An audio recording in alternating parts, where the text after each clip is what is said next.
Welcome to the channel. My name is Matt Gru. I'm happy to have you. If this is your first time here, well, make yourself comfortable because this is going to be a long video.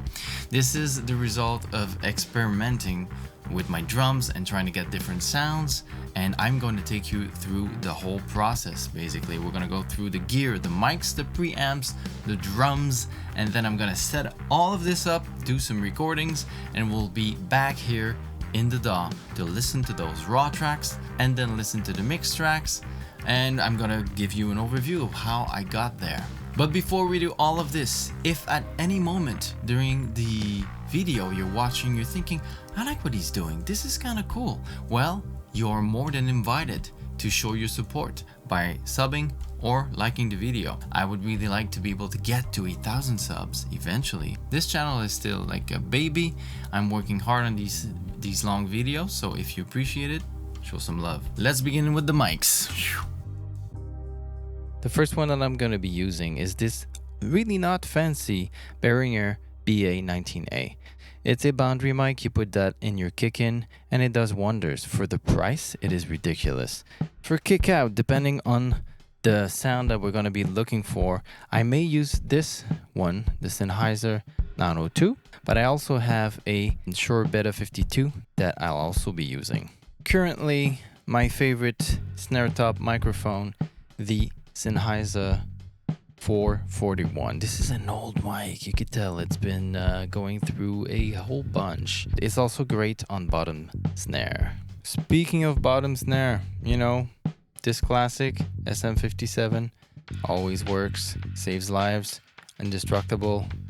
Believe me guys, I'm not sponsored by Sennheiser, but I do use these on toms, the 904. Some people will argue, will say you shouldn't put some clip mics on toms in the studio because, well, they can vibrate. I've never had any issues with these mics. The bleed on these is very negligible. I love it. The Lewitt 440 Pure, they sound great on vocal and overheads. They give me a very clean image of the kit. And also they take EQ well, they're not too brittle. For extra mics, for extra cymbals, I will often use these, the SM81. These are great on hi-hat. I even use them in room situations as well, depending on what I'm doing. Pretty handy microphone to have. Custom ribbon mics made from my friend Christian. They are woodpecker microphones. They are dark, and sometimes I use them as rooms, sometimes as overheads, front kick. These will be used alongside some very sexy little fat heads that I have here from Triton Audio. Here is an oddity for you. It's an Omni microphone. The brand is called Niant.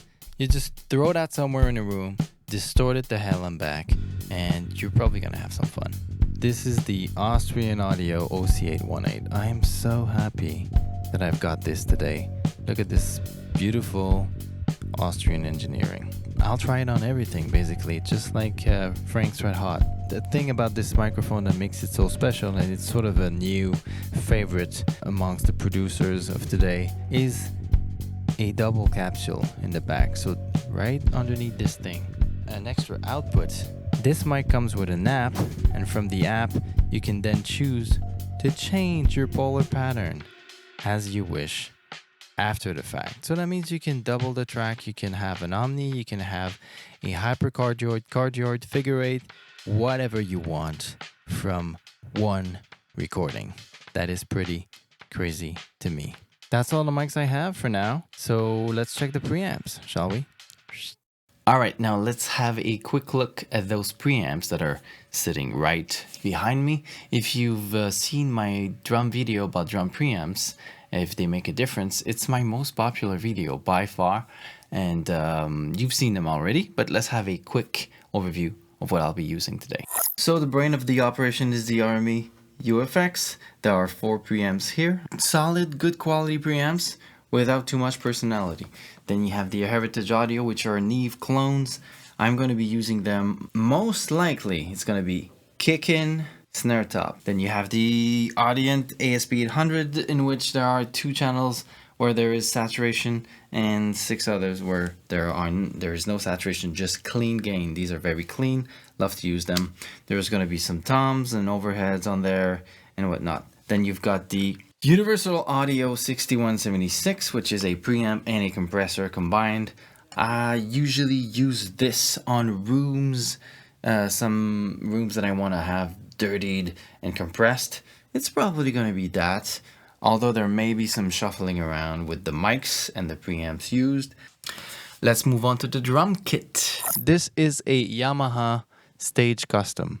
It is not even what you would call a professional grade drum kit. It has the reputation of sounding much more expensive than what it actually costs. It is easy to tune. It sounds great right out of the box. The snare sounds great. Kick as well. The toms are fantastic. It is also lightweight and it looks great. I am not sure of the snare that I'll be using. I might get out the old Ludwig because it's more versatile. 10-inch, 12-inch, 14-inch. Two crashes. What I like about them is that they are mates. They don't have much overtones in them. They're easy to mix, and this ride is a custom ride. It's versatile. It's a crash ride, so you could ride. You can play jazz on this. You could play metal. It's got enough bell, so this should cover the grounds for us today. Now I'm going to stop bothering about the filming, the camera. I'm going to get in the zone, get in the groove. I'm going to set up the drums. I'm going to have some fun. I'll set up the cam so I have something to show afterwards. But here it is.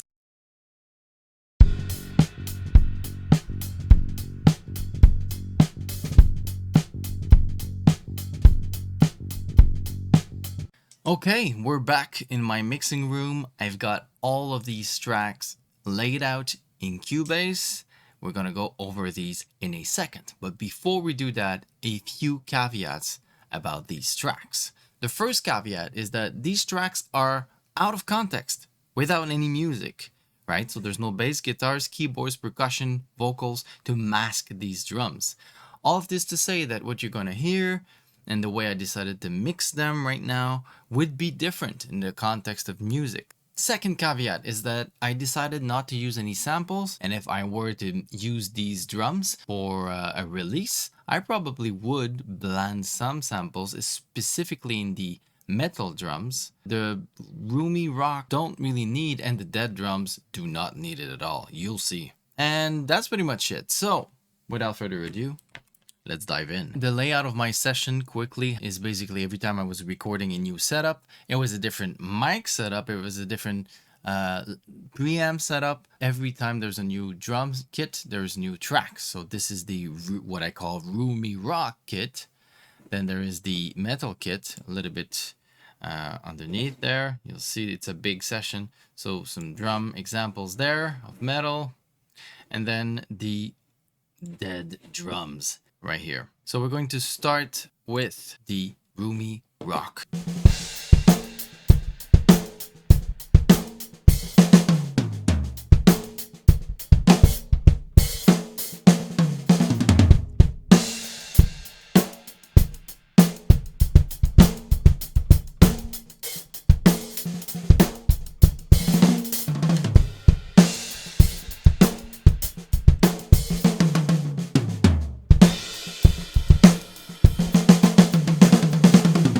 There you have it. This is my raw capture.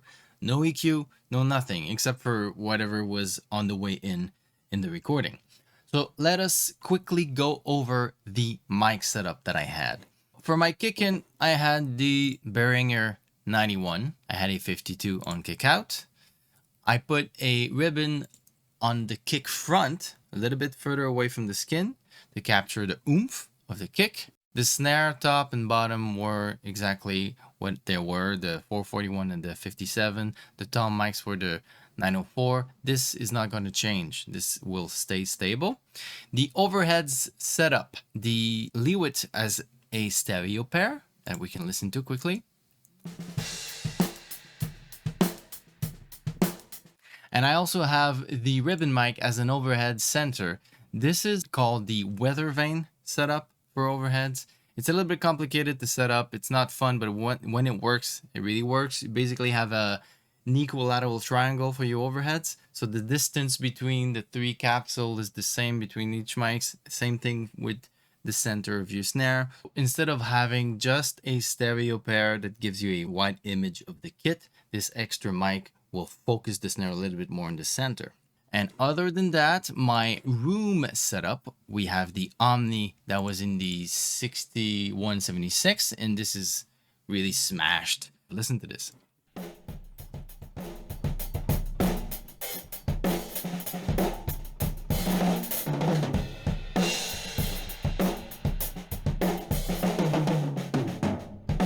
Love it. I have an hi-hat mic. Then the OC818 is recorded in stereo mode. That means that I'm recording both capsules. The way I positioned the mic was the capsule was not facing the drums so that I could capture the sides of the room, and you get this stereo room mic.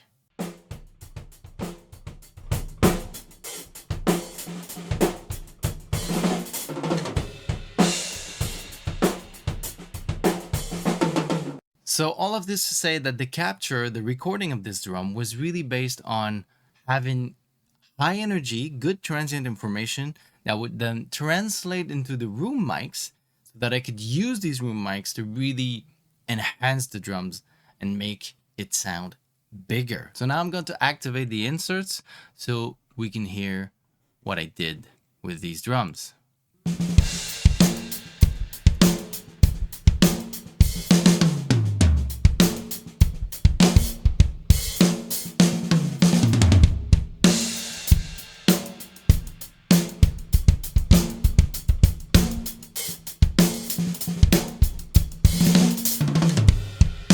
Right, so overall, this is not a really extreme mix. I basically pushed the drums more in the direction that they were already in.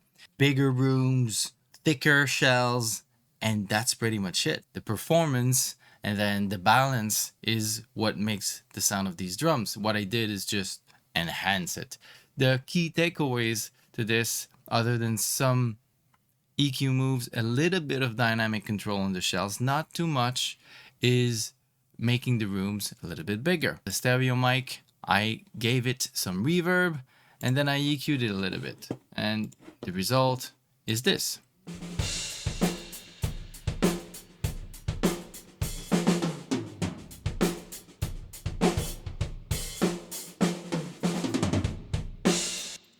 And some parallel processing as well. These are two parallel compression here, and one that I feel is the most important is the virtual room. I basically send all the drums in this emulation of a room. Wow, this plugin is just so big.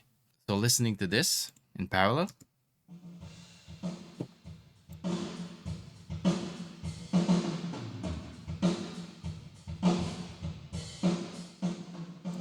So it's a huge room, and if I mute it, you're gonna notice the drums gonna sound much tighter.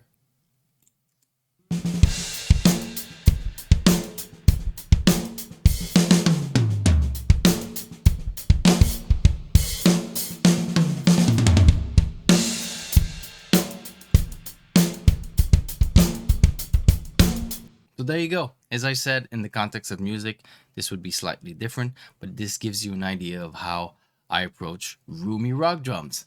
Moving on, let's listen to those metal drums raw without any inserts.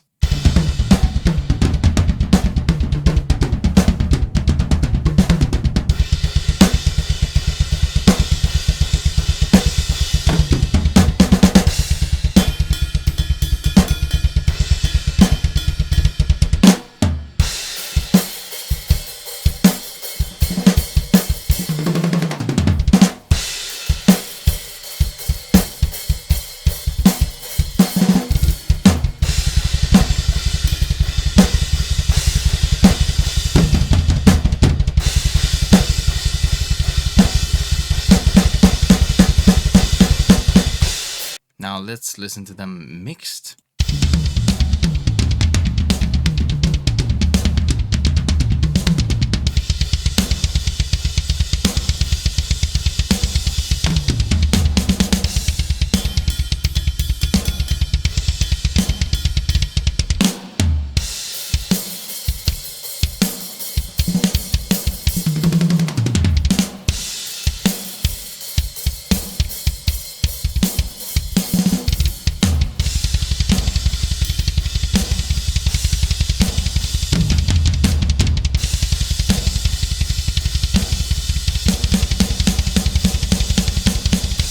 I got you to listen to the mixed version right away on purpose, changing the order because there is a much more drastic difference between the raw and mixed version in that case. I wanted to have drums that were going to be tighter, much more carved in terms of the frequency spectrum to allow the potential for big bass, screeching guitars, maybe keyboards and screams and whatever was going to be included as music with these drums.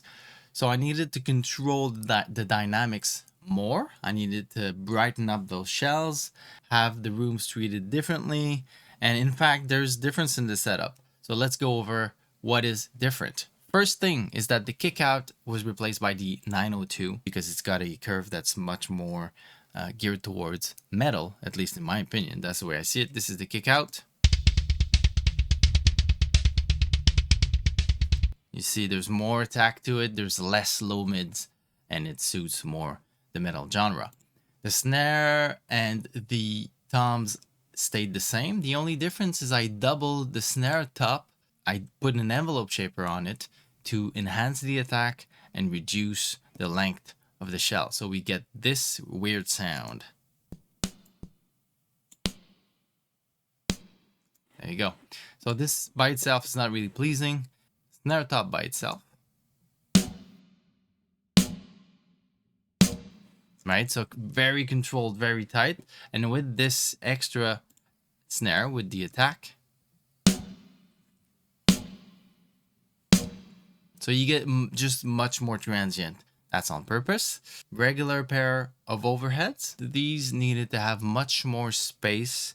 Remove the kick information, remove some of the mids, just leave the cymbals there. And also I put them in a reverb.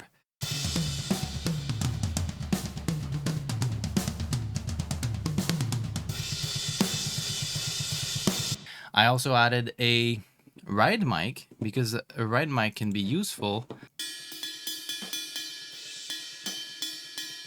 The OC818 was positioned, this one I toyed a lot with it in order to know what to do with it. I pointed the capsule towards the drums. I did record the back capsule as well, and I ended up using this one in particular. What I mean is that this microphone comes with the plugin Polar Designer. And if you listen to this track without Polar Designer, it's gonna sound weird. You're gonna hear the sound tilted in on one side because it's recorded in a stereo fashion. Listen to this.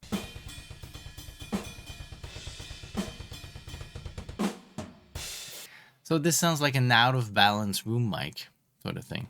If I activate this, it becomes mono again, and then it gives me control on how I want to position the polar pattern. Which capsule do I want more of or less of?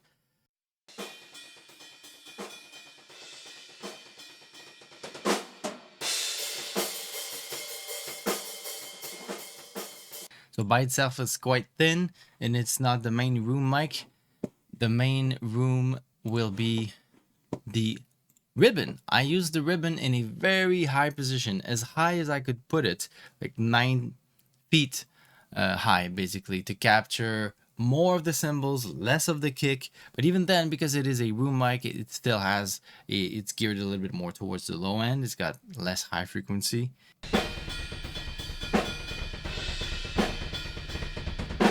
So this is not ideal. So I really had to treat it. Heavy EQ there. And then again, some reverb, some room reverb basically. The parallel processing that's on there. Let's listen to these.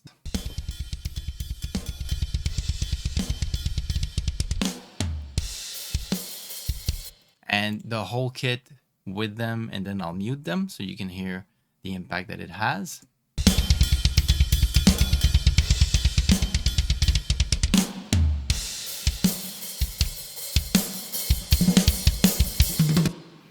So you can hear that it really helps bring the energy of the kit forward. It's basically pushing those shells. They're highly compressed, and it really helps them to stand out in the blend, in the mix.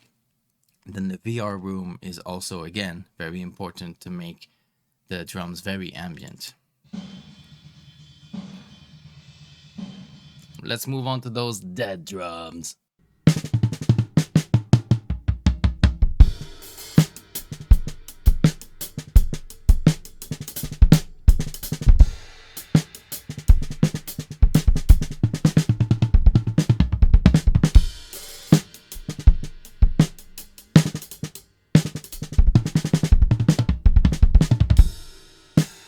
Oh boy, how different is that?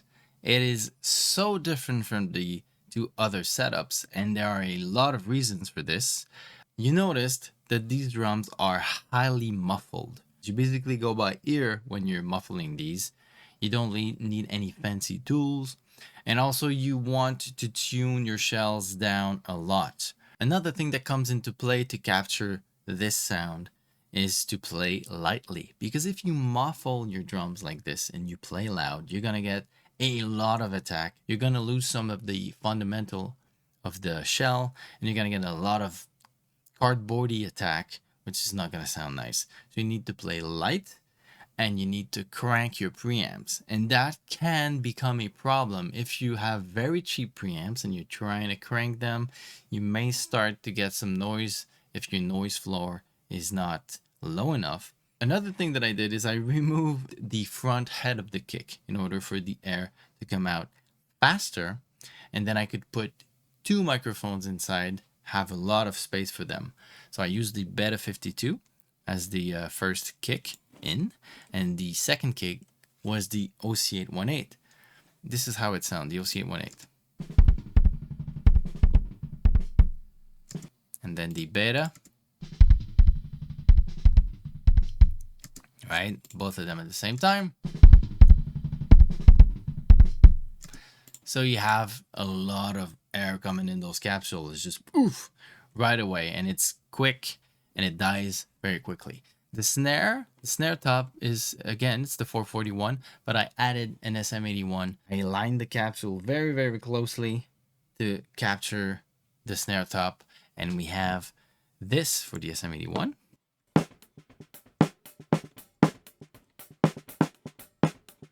And then the 441 like this, but both of them together.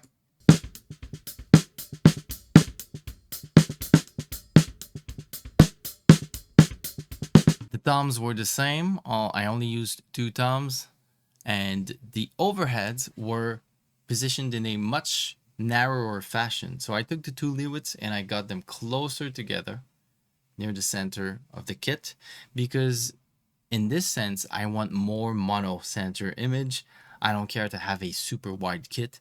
No room mics, basically. Actually, the 6176 is still operating with the Omni, but other than that, no room mics. And now let's listen to these drums mixed. You're gonna see there's not much difference. I'm basically putting salt and pepper on it.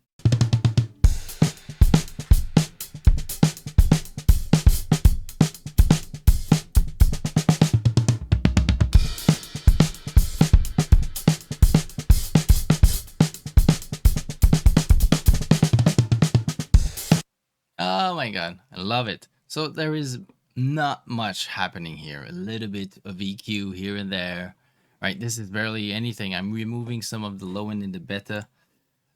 Same thing with the snare, removing some mids. And on the bus, I have put a VCA compressor, just, you know, kissing those drums a little bit.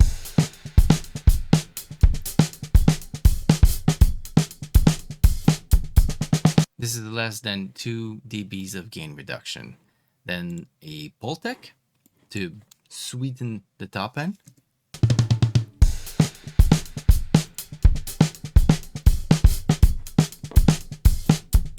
And because these were, you know, 70s-ish drums, I put a tape emulation on them just to have a little bit more warmth.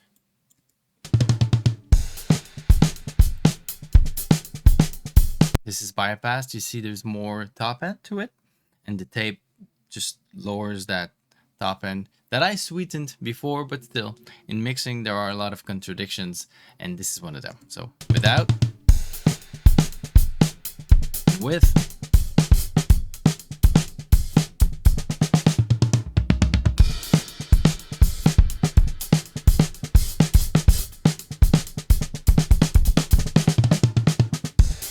Boy, that was a long video. I hope you have enjoyed it as much as I had fun doing it. It took me a while to create. I specifically enjoyed the dead drums.